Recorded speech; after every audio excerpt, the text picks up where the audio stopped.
ಎಲ್ಲ ವೀಕ್ಷಕ ಬಾಂಧವರಿಗೆ ಮತ್ತೊಮ್ಮೆ ಸ್ವಾಗತ. ನೀವು ನೋಡ್ತಾ ಇರೋದು ಕೃಷಿ ಕಲ್ಯಾಣ ರೈತರ ಏಳಿಗೆ ನಮ್ಮ ಗುರಿ ವಾಹಿನಿ. ವೀಕ್ಷಕರೇ, ಯಾವುದೇ ಒಂದು ಕೃಷಿನ ಮಾಡಲಿಕ್ಕೆ ನಮಗೆ ಮುಖ್ಯವಾಗಿ ಬೇಕಾಗಿರುವಂಥದ್ದು ಮಣ್ಣು, ನೀರು ಹಾಗೂ ಲೇಬರ್ಸು. ಇದು ಸರಿಯಾಗಿದ್ದರೆ ನಮ್ಮ ಕೃಷಿ ಜೀವನ ಉತ್ತಮ ರೀತಿಯಲ್ಲಿ ಆಗುತ್ತೆ. ಆದರೆ ಇದರ ಕೊರತೆ ಇದ್ದರೆ ಕೃಷಿ ಮಾಡಲಿಕ್ಕೆ ತುಂಬ ಕಷ್ಟ ಆಗುತ್ತೆ. ಆದರೆ ಇವತ್ತಿನ ಸಂಚಿಕೆಯಲ್ಲಿ ನಾವು ನಿಮಗೆ ಮಣ್ಣಿನಲ್ಲಿ ಯಾವುದೇ ಫಲವತ್ತೆ ಇಲ್ಲದಿದ್ದರೂ, ನೀರು ಕಡಿಮೆ ಇದ್ದರೂ ಅಥವಾ ನೀರು ಇಲ್ಲದೇ ಇದ್ದರೂ ಅಥವಾ ಲೇಬರ್ಸ್ಗಳು ಇದ್ದರೂ ಅಥವಾ ಇಲ್ಲದೇ ಇದ್ದರೂ ಯಾವ ಕೃಷಿಯನ್ನು ನಾವು ಚೆನ್ನಾಗಿ ಮಾಡಬಹುದು ಅಂತ ಇವತ್ತಿನ ಸಂಚಿಕೆ ನಾನು ನಿಮಗೆ ಹೇಳಲಿದ್ದೇವೆ ವೀಕ್ಷಕರೇ. ಅಂಥ ಒಂದು ಪಟ್ಟಿಗಳಲ್ಲಿ ನಾನಾ ರೀತಿಯ ಬೆಳೆಗಳು ಬರುತ್ತೆ. ಅಂಥದ್ರಲ್ಲಿ ಇವತ್ತೇ 3 ಬೆಳೆಗಳ ಬಗ್ಗೆ ನಾನು ನಿಮಗೆ ಮಾಹಿತಿಯನ್ನು ಕೊಡ್ತೇನೆ. ಅದು ಯಾವ ರೀತಿಯಾಗಿ ಅದರ ಕೃಷಿ ಮಾಡಬೇಕು, ಅದಕ್ಕೆ ನೀರಿನ ಅವಶ್ಯಕತೆ ಇದೆಯೋ ಇಲ್ವೋ, ಯಾವ ಕಾಲದಲ್ಲಿ ಅದನ್ನು ಕೃಷಿಯನ್ನು ಮಾಡಬೇಕು, ಹೀಗೆ ಹಲವಾರು ರೀತಿಯ ಮಾಹಿತಿಯನ್ನು ನಿಮಗೆ ಹಾಕ್ತೇವೆ. ಅದರಲ್ಲಿ ಇವತ್ತೇ 3 ಬೆಳೆಗಳ ಬಗ್ಗೆ ಹೇಳ್ತೇನೆ.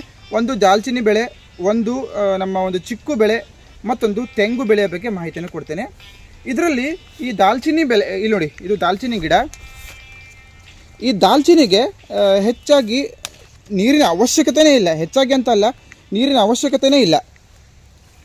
ಯಾಕಂತ ಹೇಳಿದರೆ ಇದನ್ನು ಯಾವುದೇ ಒಂದು ಬಂಜರು ಭೂಮಿ ಇದ್ದರೆ, ಯಾವುದೇ ಒಂದು ಕಲ್ಲು ಬಂಡೆ ಜಾಗ ಇದ್ದರೆ, ಅಥವಾ ಮಣ್ಣಿನಲ್ಲಿ ಯಾವುದೇ ಒಂದು ಫಲವತ್ತೆ ಇಲ್ಲದೆ ಇದ್ದರೂ ಕೂಡ ಈ ಒಂದು ದಾಲ್ಚಿನ್ನಿಯನ್ನು ನಾವು ಮಾಡಬಹುದು. ನೋಡಿ ಎಷ್ಟು ಚೆನ್ನಾಗಿ ಬೆಳೆದಿದೆ ನಮ್ಮ ದಾಲ್ಚಿನ್ನಿ ಗಿಡ.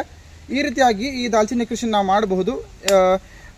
ಅಥವಾ ನಿಮ್ಮ ಬಳಿ ಯಾವುದೇ ಜಾಗ ಇಲ್ಲ ಅಂತ ಹೇಳಿದರೆ ನಿಮ್ಮ ಬೇಲಿಯ ಸುತ್ತಲೂ, ನಿಮ್ಮ ತೋಟದ ಒಂದು ಬೇಲಿ ಇರುತ್ತಲ್ಲ, ಬೇಲಿಯ ಸುತ್ತಲೂ ಕೂಡ ನೀವು ಇದನ್ನು ನೆಟ್ಕೊಳ್ಬಹುದು. ಅಥವಾ ಯಾವುದೇ ಒಂದು ನಿಮ್ಮ ಅಡಿಕೆ ತೋಟ ಇದೆ ಅಥವಾ ತೆಂಗಿನ ತೋಟ ಇದೆ, ಅದರ ಮಧ್ಯದಲ್ಲಿ ಕೂಡ ಇದನ್ನು ನೀವು ಬೆಳ್ಕೊಳ್ಬಹುದು. ಇದರಲ್ಲಿ ಈ ಎಲೆಗೆ ತುಂಬ ಬೆಲೆ ಇದೆ, ಎಲೆಗಳಿಗೆ ಬೆಲೆ ಇದೆ. ಹಾಗೆ ಇದರ ಮೊಗ್ಗುಗಳಿಗೆ ಬೆಲೆ ಇದೆ. ನಮ್ಮ ಗಿಡಕ್ಕೆ ಮೊಗ್ಗುಗಳು ಆಗಿ ಖಾಲಿಯಾಗಿದೆ. ಹಾಗೆ ಇದರ ತೊಗಟೆಗೆ ಕೂಡ ತುಂಬ ಬೆಲೆ ಇದೆ ವೀಕ್ಷಕರೇ.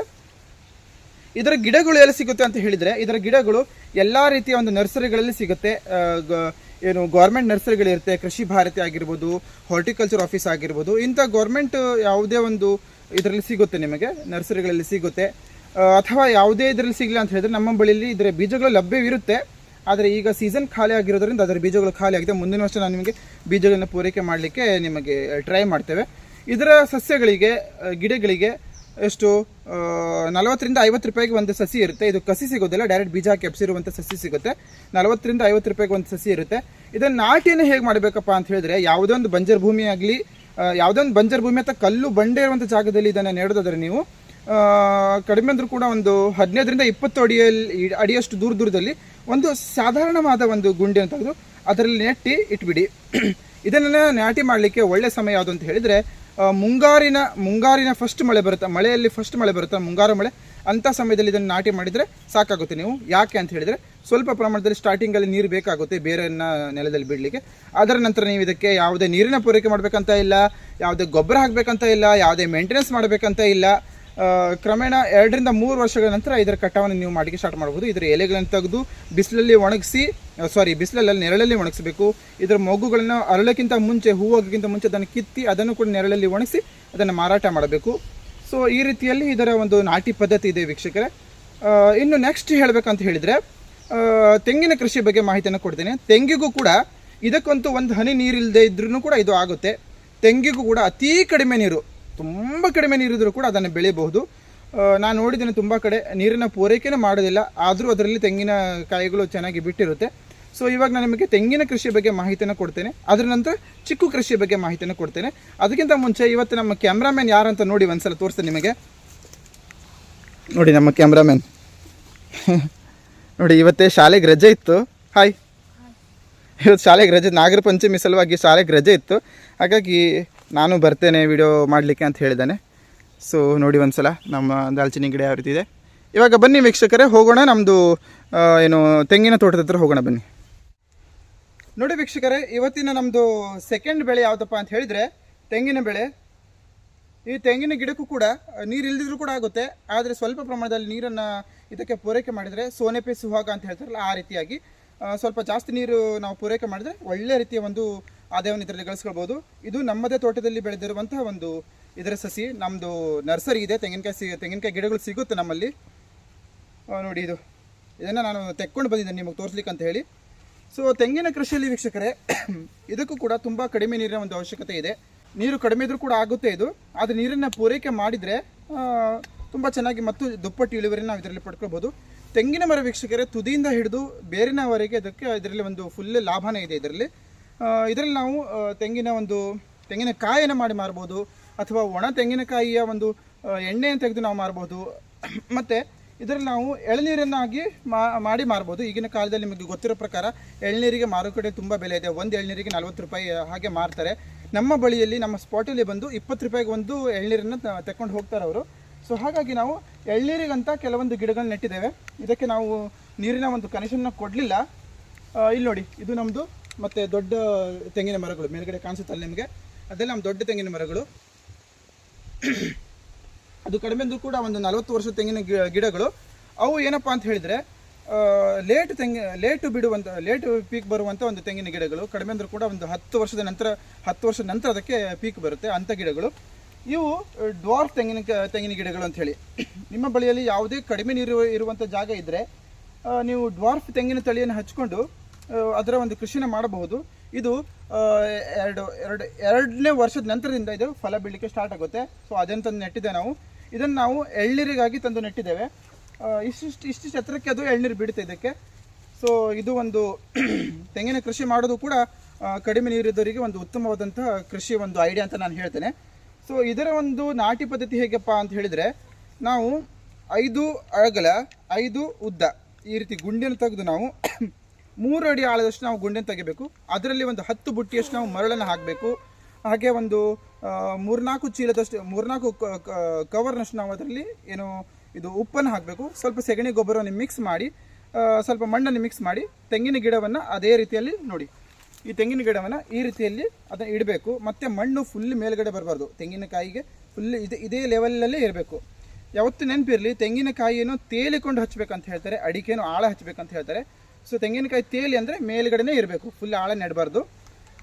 ಕಡೆಗೆ ಅದರ ನಂತರ ನೀವು ಸ್ವಲ್ಪ ಗುಂಡಿ ಜಾಸ್ತಿ ಇದ್ದರೆ ಸ್ವಲ್ಪ ಜಾಸ್ತಿ ಗುಂಡಿ ಇಟ್ಕೊಂಡು ಯಾವುದೊಂದು ಕಸ ಕಡ್ಡಿಗಳನ್ನು ಅಥವಾ ತೆಂಗಿನ ಒಂದು ಸಿಪ್ಪೆ ಇರುತ್ತೆ ಅದನ್ನು ಅದರಲ್ಲಿ ತುಂಬಿಟ್ರೆ ಅದು ಬೇಸಿಗೆ ಕಾಲದಲ್ಲಿ ನೀರನ್ನು ಅದು ಹಿಡ್ಕೊಂಡಿರುತ್ತೆ ವೀಕ್ಷಕರೇ.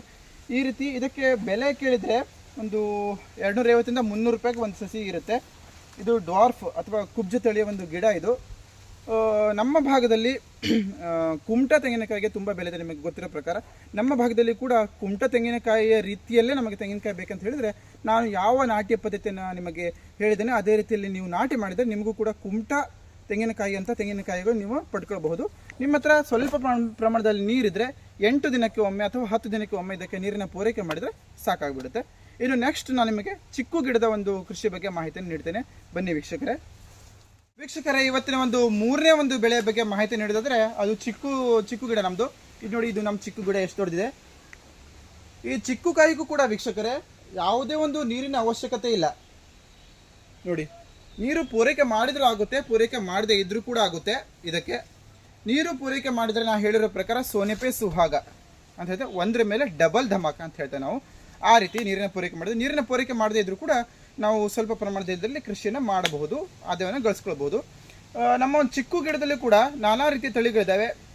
ಕಾಲಿಪತ್ತಿ ಇದೆ, ಲಂಬಿಪತ್ತಿ ಇದೆ, ಕ್ರಿಕೆಟ್ ಬಾಲ್ ಇದೆ, ಇನ್ನು ನಾನಾ ರೀತಿಯ ತಳಿಗಳಿದ್ದಾವೆ. ಅದರಲ್ಲಿ ಮಾರ್ಕೆಟಲ್ಲಿ ಹೆಚ್ಚು ನೋಡ್ತಾ ಇರೋದು ಕಾಲಿಪತ್ತಿ ಅಥವಾ ಲಂಬಿಪತ್ತಿಗೆ ಹೆಚ್ಚು ರೇಟ್ ಇದೆ. ಕ್ರಿಕೆಟ್ ಬಾಲು ಸೈಜಲ್ಲಿ ದೊಡ್ಡದು ಬರುತ್ತೆ, ಕೆಜಿಗೆ 1-2 ಹಾಕಿದರೆ 1 kg ಬರುತ್ತೆ. ಕ್ರಿಕೆಟ್ ಬಾಲಲ್ಲಿ ಇದರಲ್ಲಿ ಕಾಲಿಪತ್ತಿಯಲ್ಲಿ ಒಂದು 8 ರಿಂದ 10 ಕಾಯಿಯನ್ನು ಹಾಕಿದರೆ 1 kg ಬರುತ್ತೆ. ಸೊ ನಿಮ್ಮ ಭಾಗದಲ್ಲಿ ಯಾವ ಒಂದು ಚಿಕ್ಕುಗೆ ಹೆಚ್ಚು ರೇಟ್ ಇದೆ, ಚೆನ್ನಾಗಿ ರೇಟ್ ಇದೆ, ಆ ಚಿಕ್ಕನ್ನೇ ಬೆಳೆಸ್ಕೊಳ್ಬೇಕು. ಇದು ಕ್ರಿಕೆಟ್ ಬಾಲ್ ಅನ್ನುವಂಥದ್ದು ಜ್ಯೂಸಿಗೆ ಬರುತ್ತೆ. ಮತ್ತು ಲಂಬಿಪತ್ತಿ, ಕಾಲಿಪತ್ತಿ ಅನ್ನೋದು ತಿನ್ನಲಿಕ್ಕೆ ಯೂಸ್ ಮಾಡ್ತಾರೆ. ಅದು ಸ್ವಲ್ಪ ಸಿಹಿ ಇರುತ್ತೆ. ಕ್ರಿಕೆಟ್ ಬಾಲಲ್ಲಿ ಸ್ವಲ್ಪ ನೀರಿನ ಅಂಶ ಜಾಸ್ತಿ ಇರುತ್ತೆ, ಅದನ್ನು ಜ್ಯೂಸ್ ಮಾಡಲಿಕ್ಕೆ ಯೂಸ್ ಮಾಡ್ತಾರೆ. ನಿಮ್ಮ ಭಾಗದಲ್ಲಿ ನೀವು ಒಂದು ವೇಳೆ ಬಯಲುಸೀಮೆ ಭಾಗದಲ್ಲಿ ನೀವಿದ್ದರೆ ನಿಮ್ಮ ಭಾಗದಲ್ಲಿ ಹೆಚ್ಚಾಗಿ ಮೇ ಬಿ ಜ್ಯೂಸ್ ಹೆಚ್ಚು ಯೂಸ್ ಮಾಡ್ತಾರೆ. ಸೊ ಹಾಗಾಗಿ ನೀವು ಅಲ್ಲಿದ್ದರೆ ನಿಮಗೆ ಜ್ಯೂಸ್ ಅಂದರೆ ಕ್ರಿಕೆಟ್ ಬಾಲ್ ಒಂದು ಚಿಕ್ಕು ಗಿಡವನ್ನು ನೀವು ನೆಟ್ಕೊಂಡ್ರೆ ಚೆನ್ನಾಗಿರುತ್ತೆ ಅಂತ ನಾನು. ಅಥವಾ ನೀವೊಂದು ಯಾವುದೋ ಒಂದು ನಮ್ಮ ಕರಾವಳಿ ಭಾಗದಲ್ಲಿ ಅಥವಾ ನಮ್ಮ ಮಲೆನಾಡು ಭಾಗದಲ್ಲಿ ಇದ್ದರೆ ಅಲ್ಲಿ ಸ್ವಲ್ಪ ಜ್ಯೂಸು ಹೆಚ್ಚು ಯೂಸ್ ಆಗೋದು ಸ್ವಲ್ಪ ಕಡಿಮೆ ಇರುತ್ತೆ. ಸೊ ಹಾಗಾಗಿ ನೀವು ಅಲ್ಲಿ ಕಾಲಿಪತ್ತಿ, ಲಂಬಿಪತ್ತಿ ಚಿಕ್ಕುವನ್ನು ಯೂಸ್ ಮಾಡಿದರೆ ಉತ್ತಮ ಅಂತ ಹೇಳ್ತೇನೆ. ಒಂದು ಚಿಕ್ಕು ಗಿಡಕ್ಕೆ, ಇದರಲ್ಲಿ ಕಸಿ ಮಾಡಿರುವಂಥ ಚಿಕ್ಕು ಗಿಡವನ್ನು ತಗೊಳ್ಬೇಕು ನೀವು. ಒಂದು ಚಿಕ್ಕು ಗಿಡಕ್ಕೆ ರೇಟು 120ರಿಂದ 150 ರೂಪಾಯಿಗೆ ಒಂದು ಚಿಕ್ಕು ಗಿಡದ ರೇಟ್ ಇರುತ್ತೆ. ಸೊ ಅದನ್ನು ತಂದು ನೀವು ಸಾಧಾರಣ 2x2 ಅಡಿಯಷ್ಟು ಗುಂಡಿನ ತೆಗೆದು ಅದರಲ್ಲಿ ಯಾವುದೇ ಒಂದು ನಿಮ್ಮ ಬಳಿ ಸಗಣಿ ಗೊಬ್ಬರ ಅಥವಾ ಯಾವುದೋ ಒಂದು ಜೈವಿಕ ಗೊಬ್ಬರ ಇದ್ದರೆ ಅದರಲ್ಲಿ ಮಿಕ್ಸ್ ಮಾಡಿ, ಇಲ್ಲದೇ ಇದ್ದರೆ ಪರವಾಗಿಲ್ಲ.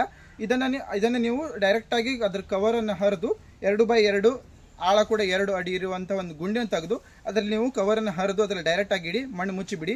ಇದನ್ನು ನೀವು ಮುಂಗಾರು ಮಳೆಯಲ್ಲಿ ಈ ಕೆಲಸವನ್ನು ಮಾಡಬೇಕು. ಯಾಕಂತ ಹೇಳಿದ್ರೆ ನಾಟಿ ಮಾಡಿದವಾಗ ಸ್ವಲ್ಪ ಪ್ರಮಾಣದಕ್ಕೆ ನೀರು ಬೇಕಾಗುತ್ತೆ. ಸೊ ಇದರ ಒಂದು ಸಸ್ಯಗಳು ಯಾವುದೇ ಒಂದು ನರ್ಸರಿಗಳಲ್ಲಿ ಸಿಗುತ್ತೆ ನೋಡಿ. ಇದರಲ್ಲಿ ವಾರದಲ್ಲಿ ನೀವು ಕಡಿಮೆ ಅಂದರೂ ಕೂಡ ಒಂದು ಗಿಡದಲ್ಲಿ ಒಂದು 8ರಿಂದ 10 kg ಚಿಕ್ಕುವನ್ನು ನೀವು ಕೀಳಬಹುದು. ನಾವು ಈ ಗಿಡದಲ್ಲಿ 15 kg ಚಿಕ್ಕುವನ್ನು ಕೀಳ್ತೇವೆ ಒಂದು ವಾರಕ್ಕೆ. ಪ್ರತಿ ವಾರದಲ್ಲಿ ತುಂಬ ವೇಟ್ ಇರುತ್ತೆ. ಇದು ಕಾಲಿಪತ್ತಿ ನೋಡಿ, ನಮ್ಮದು ಈ ಚಿಕ್ಕು ಗಿಡ ಈ ರೀತಿಯಾಗಿದೆ.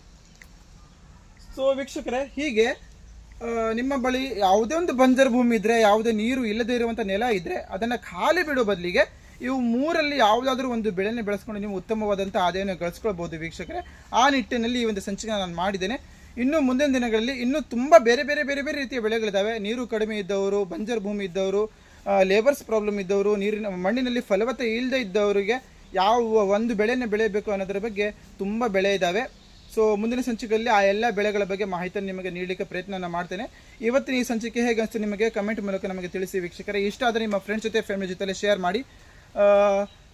ನಮ್ಮ ಅಕ್ಕನ ಮಗ ಶೂಟ್ ಮಾಡಿರುವಂಥ ವಿಡಿಯೋ ಇದು. ಇನ್ನು ತುಂಬ ಚಿಕ್ಕವನವನು. ಸೊ ಯಾವುದೋ ಒಂದು ಶೂಟ್ ಮಾಡೋದ್ರಲ್ಲಿ ಯಾವುದೋ ಒಂದು ಪ್ರಾಬ್ಲಮ್ ಆದರೆ ದಯವಿಟ್ಟು ಕ್ಷಮಿಸಿ ವೀಕ್ಷಕರೇ. ಇನ್ನು ಮುಂದಿನ ವಿಡಿಯೋಗಳಲ್ಲಿ ಸಿಗೋಣ. ಅಲ್ಲಿಯವರೆಗೆ ಟೇಕ್ ಕೇರ್, ಬಾಯ್.